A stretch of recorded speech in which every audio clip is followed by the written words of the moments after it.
experiencing this moment as being at an edge between being here and being in another place, another time. It's like a pull of the sound of the birds, the wind in the trees outside, sound of the road. And in my mind, I have all these images of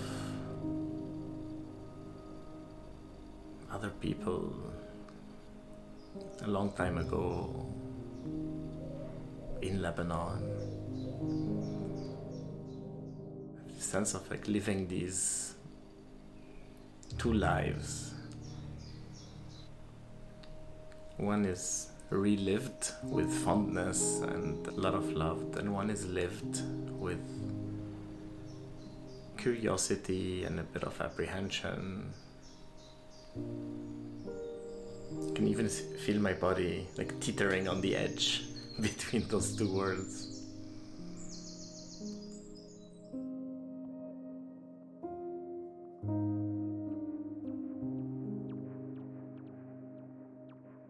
I feel lucky and very grateful to be here, to have the life that I have, and the life that I've had. The twin or Siamese sibling of luck and gratitude is guilt, and survivor's guilt in some way. I could have not been here. I could have not made it through multiple wars.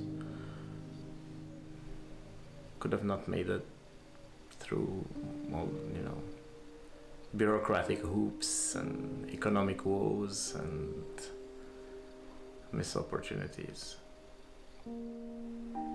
I sometimes wonder what it would be like to have those things not always joined by the hip, those two experiences.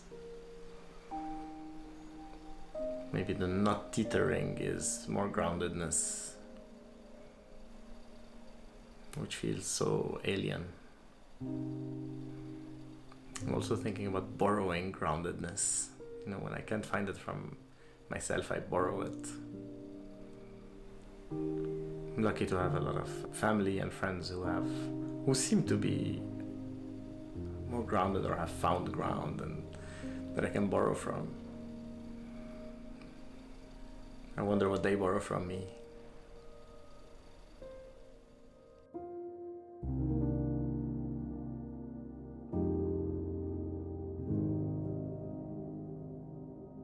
I was thinking yesterday about our meeting today, and I was curious about when the war would show up, because it shows up, it always shows up for me, and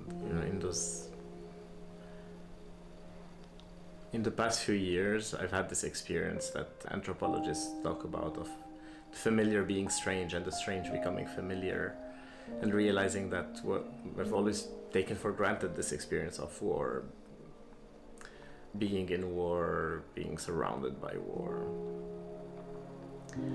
And now this very familiar thing has become a bit strange.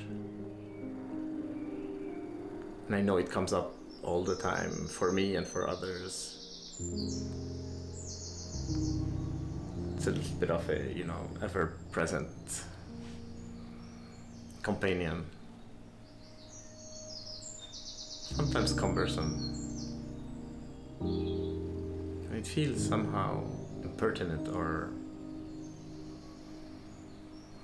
shameful. In French, it would be impudique to talk about that.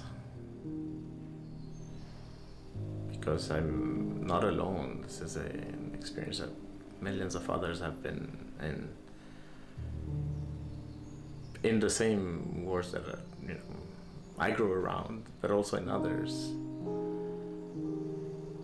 And my experience of it was in many ways very tame. I didn't have to fight. I didn't have to, ferry family away, young children from one place to the other. And here it is. Funny thing for me about remembering what we call the war, but also the multiple wars or war-like situations I've been in, is the most striking experience is one of silence and quietude. It almost feels good also to get it out of the way in this self-conversation, because at least I know, okay, it's here, we're good. The silence, I'm just realizing that silence is often, for me, I find it difficult to hold or to be in, only because it's so closely associated with violence. Yeah, I never made this connection before. Maybe that's what attracted me to be here. So what does it look like to be in silence or with silence? Sometimes I long for silence, and maybe I'm afraid also, because longing for silence might also be longing for violence.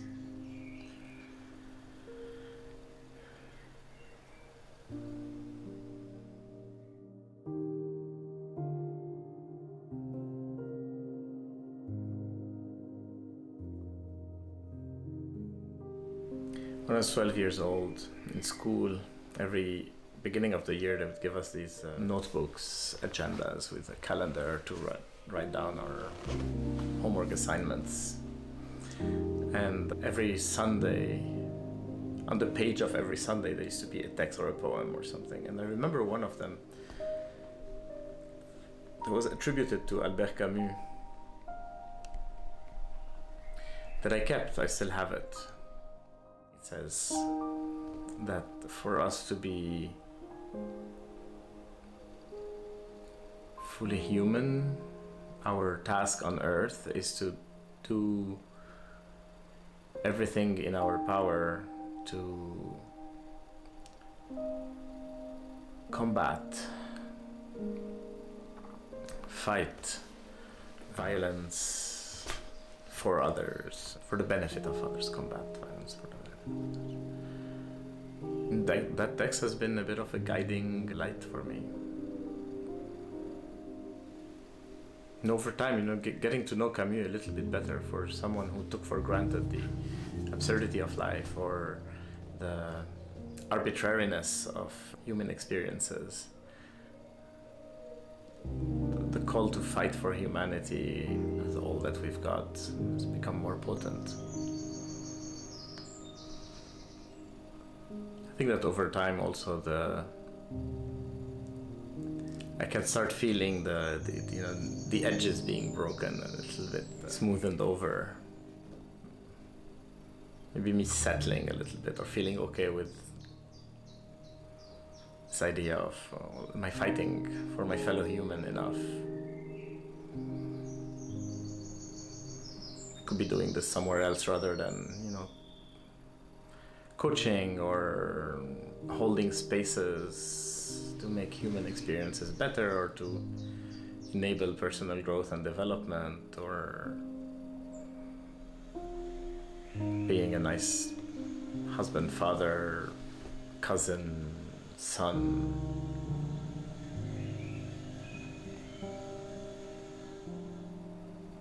I could do more, and how can I be okay with what I'm doing?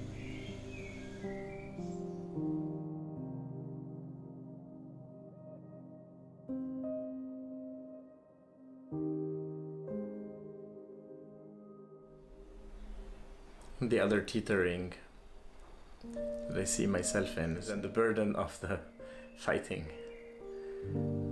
Someone who used to be my mentor, who was a priest and spiritual guide at my school, whom I saw years after school, quoted this sentence from the prayer, "Our Father who art in heaven, it is on earth as it is in heaven."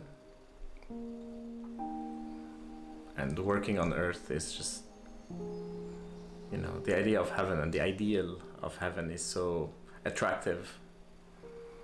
But it's also, heaven. we're not there yet, there's no need to be there. But holding that aspiration on earth is the work of many lifetimes.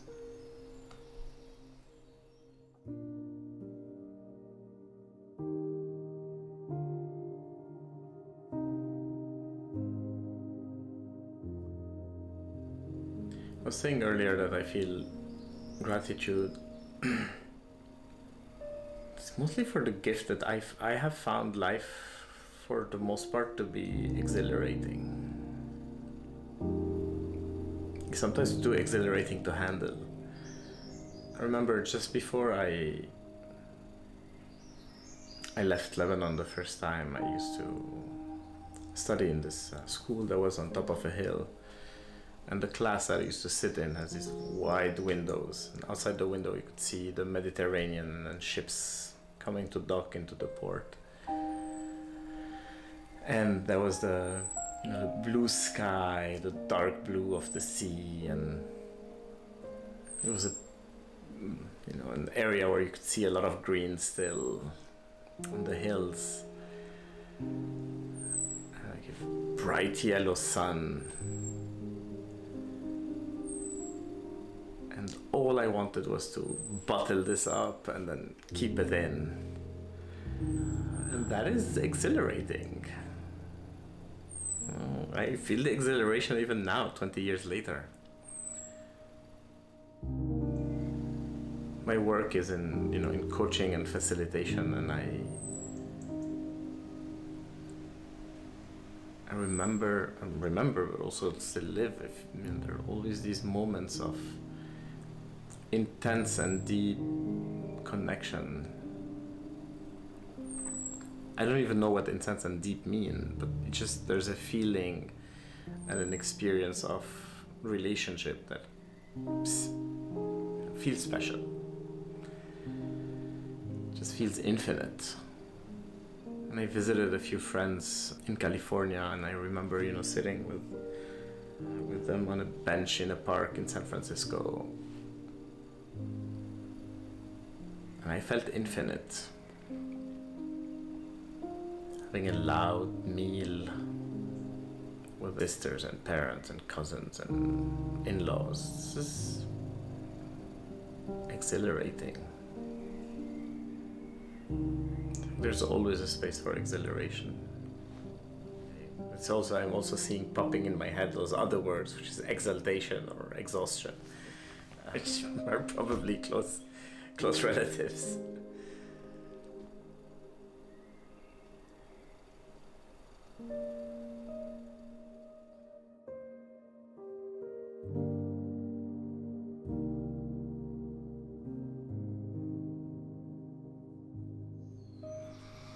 I lost a friend when I was 14. He was bubbly and funny and clever, playful.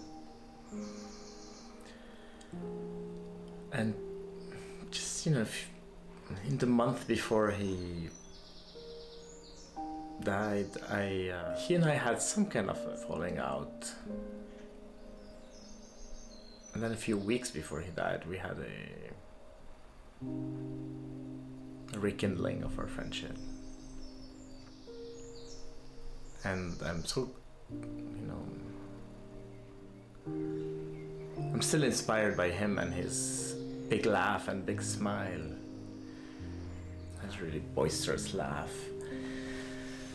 And for the lesson that he gave me, is things are not a big deal and a lot of things are not worth it. I kind of wish we didn't have that falling out, because it would have given me more time in friendship. And also that falling out allowed me to cherish the friendship that we had and the rekindling even more.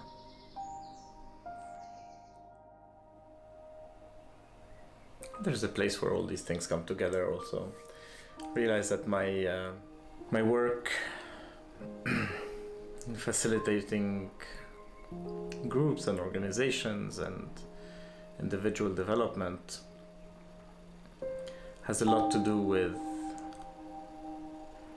maybe uncovering violence, discovering violence, making it okay to be with it, but also transcend it with a smile and with labor and with friendship, connection, love.